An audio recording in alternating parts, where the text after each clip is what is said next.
Okay, so now as promised, we're going to start doing the inverse norm. And so this is part 2 of 6.2.3 if you're in my Statway class. Otherwise, this video is just covering the inverse norm. Hopefully you watched the introduction to using the calculator to find the probability of a normal distribution. This is an extension of that and using the inverse norm function. Alright, so what we did before this was that we had scores and we converted those to z-scores and we found a percentage or an area under the curve. Now what we're going to do is suppose that we want to know what math score has 25% of the scores below it. Okay, so now we're given a probability and we're trying to find a score. And so that's why the inverse. We're basically doing the inverse of what we've been doing. So a value that has a 25% of the distribution below it is called the 25th percentile, just as an FYI, and it's there. So let's see if we can use the same steps to work through this equation. So it turns out the steps are going to be the same. It's just the function and the algebra that's a little bit different. Okay.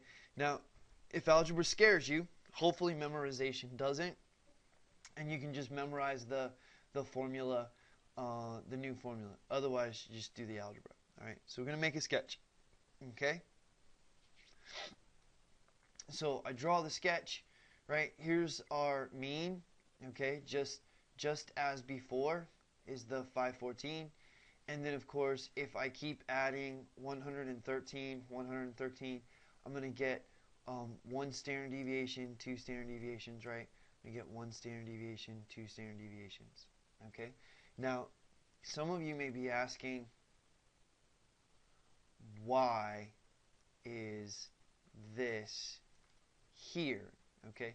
In the previous video, I said it was a little bit arbitrary, but we knew that like 600 is between these two values. I knew that 700 was between these two values. How do I know that 25% actually lies in between these two values, right? Why is this here as opposed to somewhere else? Okay, well, let's think about the empirical rule for just a second, and that should help us out. Now remember, the normal curve is symmetric, right? And so half of it is going to be below and half of it is going to be above. And remember, if you go 1 standard deviation below and you go 1 standard deviation above, that's going to be 68%. Okay? Well, half of 68% is 34. All right? So there's 34% that's right in here.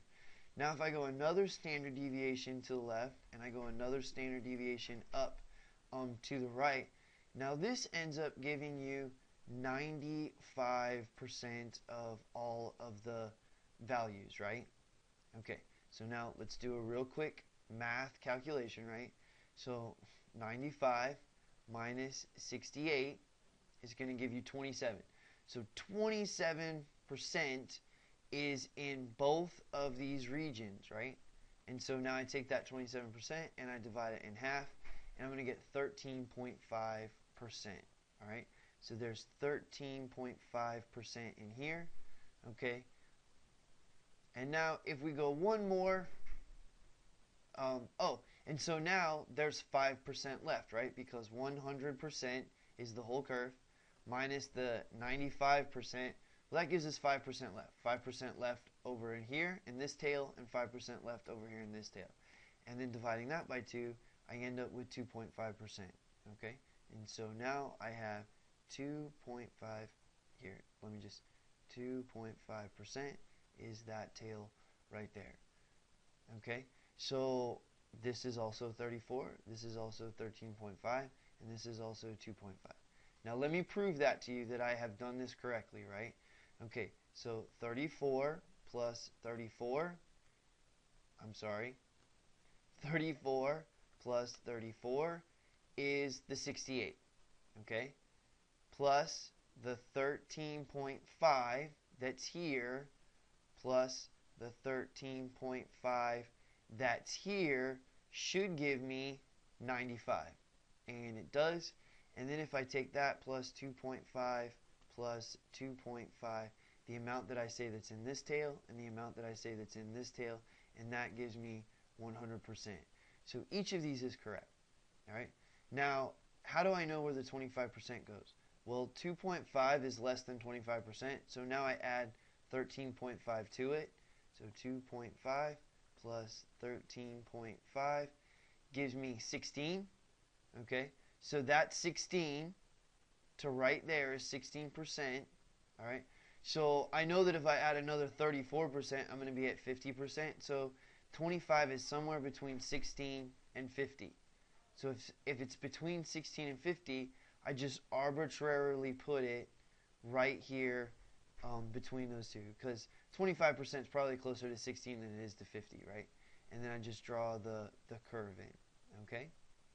And that's how you can figure out where it goes, all right? You use the empirical rule, you divide the normal distribution up, and each of those values is there. And then this is 16, and so the 25 is somewhere between 16 and 50%, so that's where I put it, all right? So hopefully that makes sense. I went slow, I did the math on the calculator, but that's why that goes there. Now the next step would be to calculate the z-score. But at this point, you see that this question is different from previous ones that we've been working through. We can't calculate the z-score since we don't know the SAT math score associated with this area. But we do know the shaded area. This question is the inverse of the previous problems. That is, we are working backwards from a given area to find the value of the variable.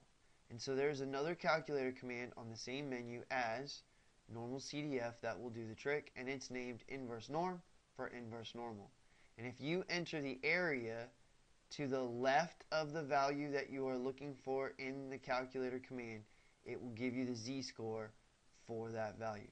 Now, this is totally worth underlining, highlighting. It is always the area to the left. If we look at our picture, oops, whoa, I went too far.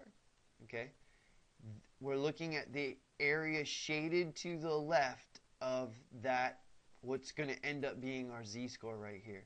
Okay, and it's always that shaded to the left, and that's why I shaded to the left, because we always shade to the left. What do? We always shade left, because alright, so we always are going to shade to the left because the calculator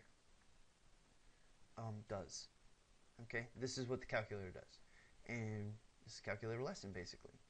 Okay, so that means that next we need to use the inverse norm command to find the z-scores of our desired value. We are interested in the bottom 25% of SAT math scores, so the area to the left would be 25% or 0.25.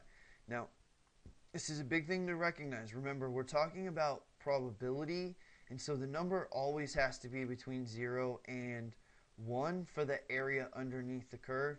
You can't put a percentage in. If you try to put 25% in or 25, you're going to get a big fat error, and that's why the red, okay? So don't do that. All right, always between 0 and 1. After selecting the inverse norm command, enter the 0.25 for the area the calculator gives you. So let's do that now. All right, so we're going to go over here, and again, it's second vars because it's the normal distribution, and so we're going into the distribution function. DISTR means distribution. Inverse norm is number 3. All right, so we're going to put in number 3, and the area that we're looking for is 0.25. Now, in the introduction video for the normal CDF, we said why mu was 0, right, because we're talking about z-scores, and why sigma was 1. It's because we're talking about z-scores. So the center of any z-score, the mu is going to be 0, and the standard deviation for all z-scores is 1. So we're just going to paste that in, all right? And so if you're using the normal calculator, you're just going to put in the 0.25, and be done with it there. And then you're going to hit enter. And then there is your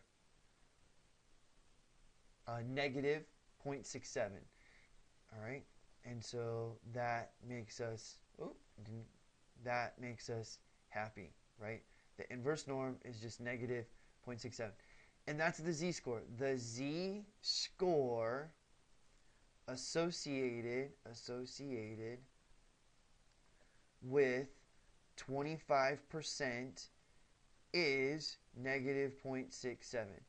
And if we look back at our sketch, and this is why we make the sketches, if we look back at our sketch, hey look, here's a z-score of 0, here's a z-score of negative 1, and the value is in between there. And so now we've confirmed it with our sketch, we've confirmed it with our gut, we are very happy that it is this value right here, okay? So now, this means that the z-score that has 25% of the distribution to the left is the z of 0.067, which is what I just said.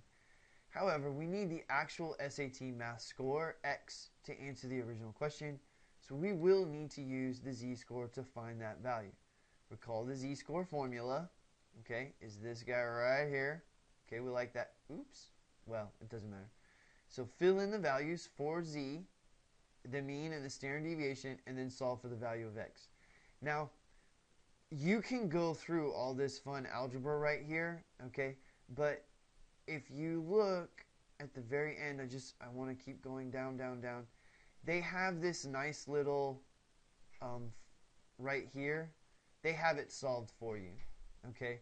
So to get the x value, all right, it's the z-score times the standard deviation plus mu. Okay, so the z-score times the standard deviation plus the mean. And this is going to give you your value that you want. So the value that you want is equal to the z-score times the standard deviation plus the mean. I think that's probably a lot easier than trying to do all the algebra here and solve. If you like doing algebra, if you're a regular stat student, then this algebra probably doesn't bother you too much, right? You plug in the values, okay? You're going to multiply, right? And then you're going to add to both sides, and that gives you this value score right there, okay? And so that brings us to the conclusion. Finally, we can state the conclusion. We conclude that 25% of the SAT math scores are below 438. Okay. The other way that you can say it is the probability is 0.25 that a randomly selected math score is less than 438. Now, I realize before I finish up, I do actually need to go ahead and show you x is equal to the z-score times the standard deviation plus the mean. And so now x is going to be equal to negative 0.67 times the standard deviation of 113 plus the mean of 514. And so now x is going to be equal to negative 0.67 times 113, the standard deviation, plus 514, the center, and I hit enter, and there's the 438.29 that we expected from over here, and that makes us happy. So this formula will make your life a little bit easier if you like to memorize stuff. If you're good at algebra, just solve it. That's typically what I do, okay? But that's not the only way to do it, all right? So there's our introduction to the inverse norm and the function. Now I'll go ahead and do a couple of examples.